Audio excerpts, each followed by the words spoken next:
risk forward from my good friend, mentor, buddy, client, colleague, Victoria Labalme.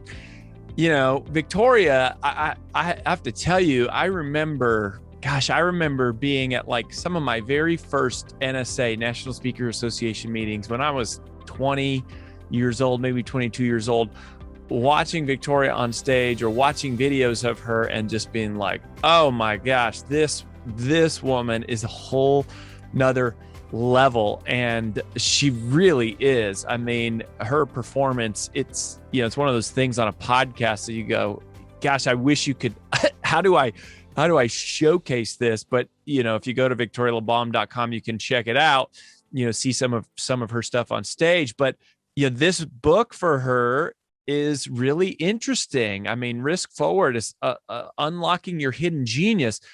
What a great concept of unlocking your hidden genius. And, she kind of marries this idea of her past, which is performance and not just like presentation skills, like speech mechanics, but everything presentation, the art of the stage and the gesture and the facial expressions and just how to use every asset you have to communicate from any type of platform. And so she's taking that performance, and she's also combining that and wrapping that with her business expertise and personal development and leadership. And I just love this. The idea, the conversation that she was talking about her mentor, Marcel Marceau, and I forget how you say it in French, but he said, well, and let me, I guess, just jump in. And clearly, it's just me on this recap. AJ's not here with us, but my number one takeaway is, I think, what is the central message of her entire book, which is take creative risk. Take creative risk. And I mean, that's such a simple message. It speaks to, by the way, like so many of our clients, this is what we help them with in phase 1, Brand DNA, which is kind of our flagship, which is one of the events that Victoria has been through. And, it's funny, like walking a client through that, but then interviewing her as a receiver going, my gosh, what a powerful message. These 3 words, like take creative risk. It's so important. And Marcel Marceau was telling her, I think, that the actual French translation of what he said was go forward with your heart open, right? Like leaning forward with your heart open. And, I think this hit me personally, because so much of what we do at Brand Builders Group is we try to make a science. And those of you that have actually been through some of our events and courses and things, like, this, we try to turn what is a fairly abstract and obscure concept of personal branding, which has like 1,000 different parts, all these different topics, no order or sequence. And we try to use data and experience and corroboration from successful clients and friends and colleagues to create straightforward systematic frameworks and checklists and step-by-steps and exercises and templates that people can follow. And I think that's one of the things that, frankly, we do really well. I would go so far to say we do that as good, if not better, than anyone in the world. I mean, that's all we do. And yet I think one of the reasons that I loved her message is it's such a good reminder to not get so caught up in the science, in the system, in the structure, that you forget to take creative risk.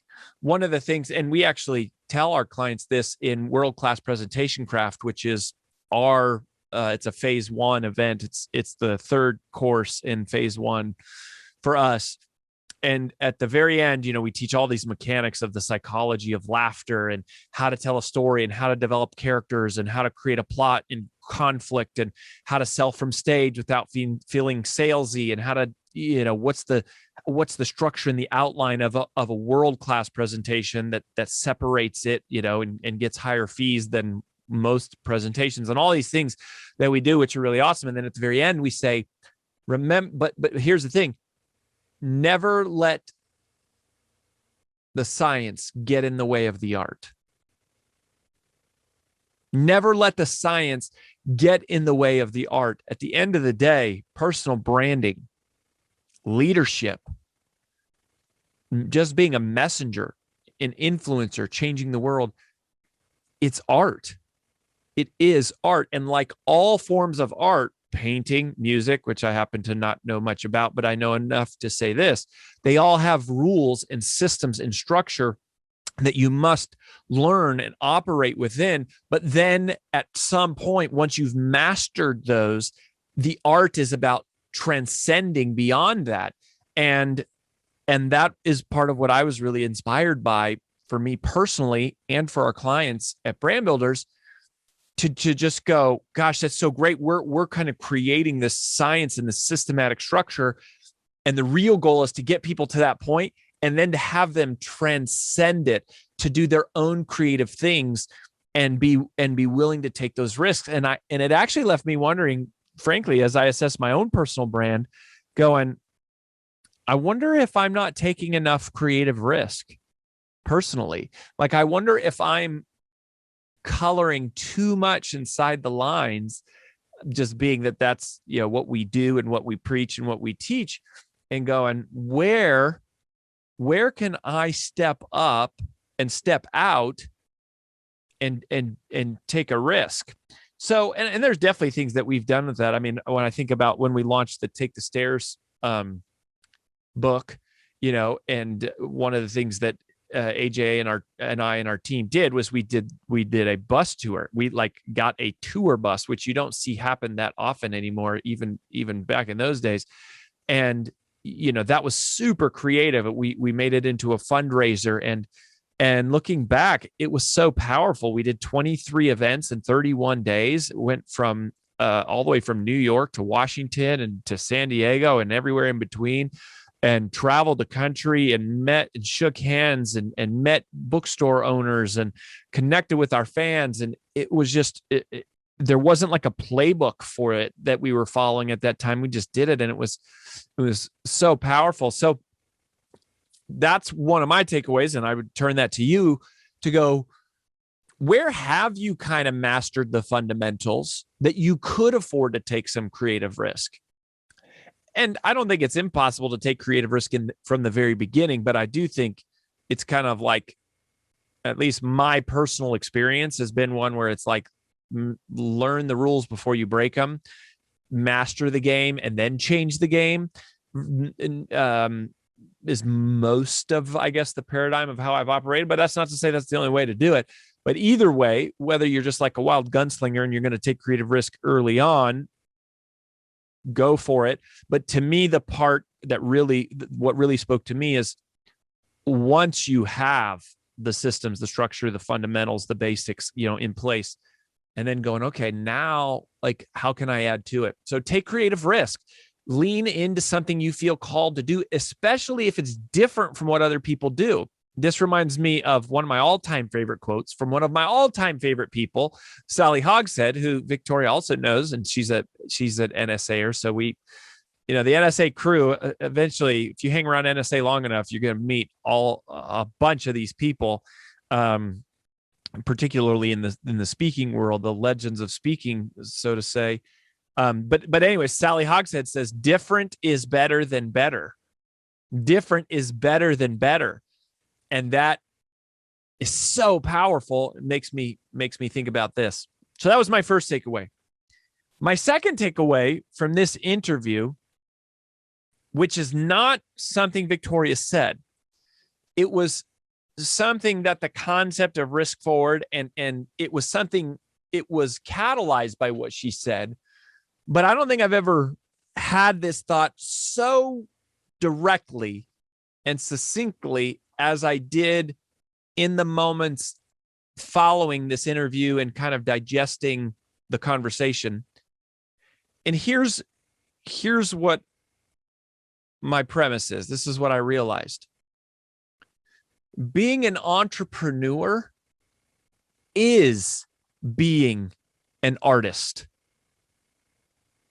Being an entrepreneur is being an artist. Business is art.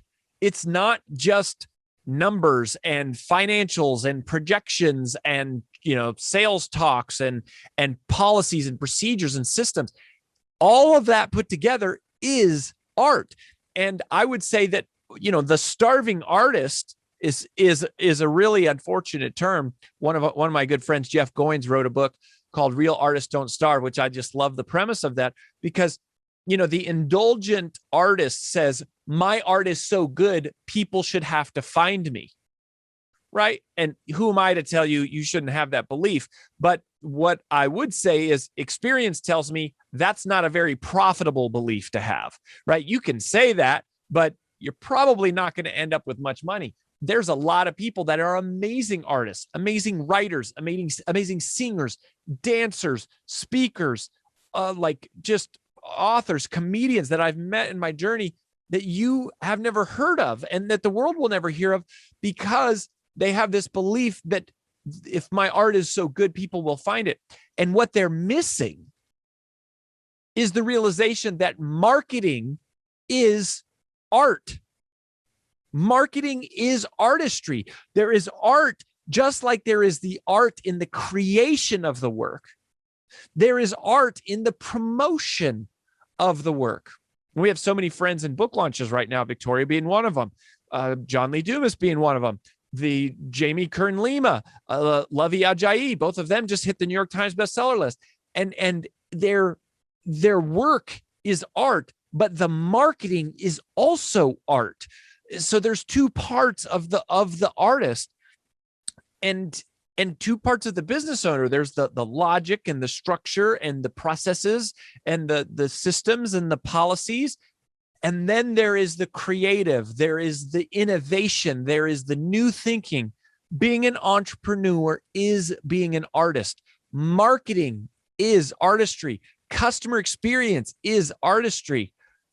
The one place there's probably not room for much artistry is in your financial, in your don't take this to, we don't want creative accounting practices. So I wouldn't translate it there, but I would definitely say the way that a conductor orchestrates a symphony is the way that the entrepreneur conducts the company, is the way that the leader or the executive conducts the huge organization.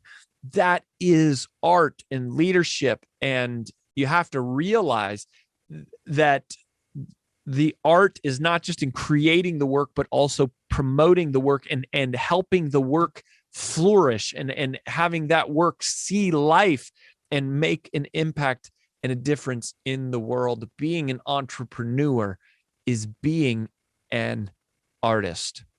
That was my second takeaway. Inspired by Victoria.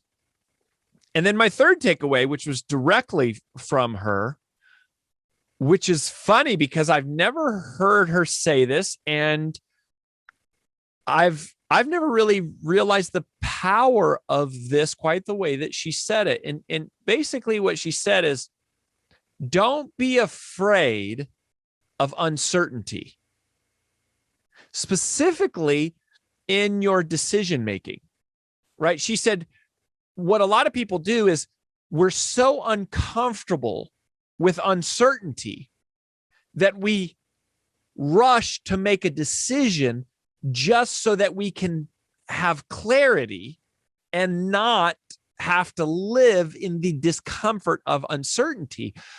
And there's a beautiful part of that, I think, of where she's saying, kind of allow yourself to navigate that window for a moment.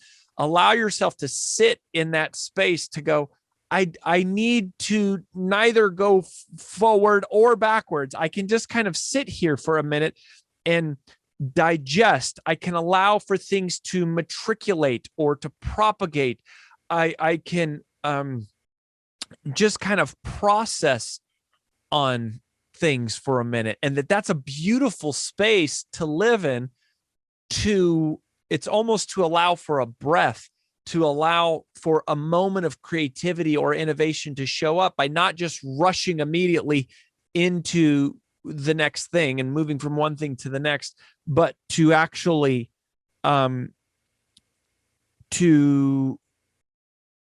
just kind of I guess digest and process and like have a gestation period of which you sit in uncertainty, and that beautiful art can come out of that. And that, I think, is another thing. This was eye-opening for me, because I think I'm a driver, I'm a straight shooter, I'm ambitious, I'm focused, right? And so it's always like bing, bing, bing, bing, bing, bing, like next, what's the next thing?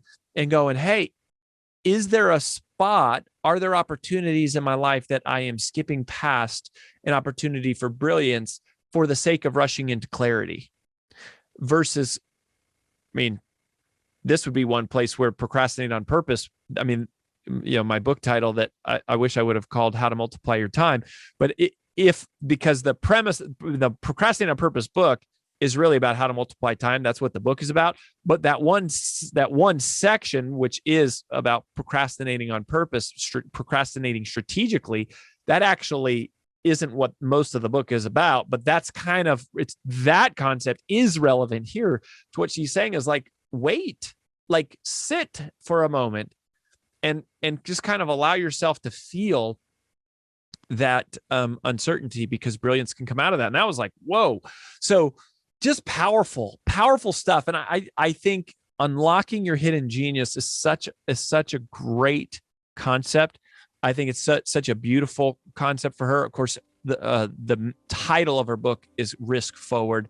And then she dropped that into the subtitle, Embrace the Unknown and Unlock Your Hidden Genius.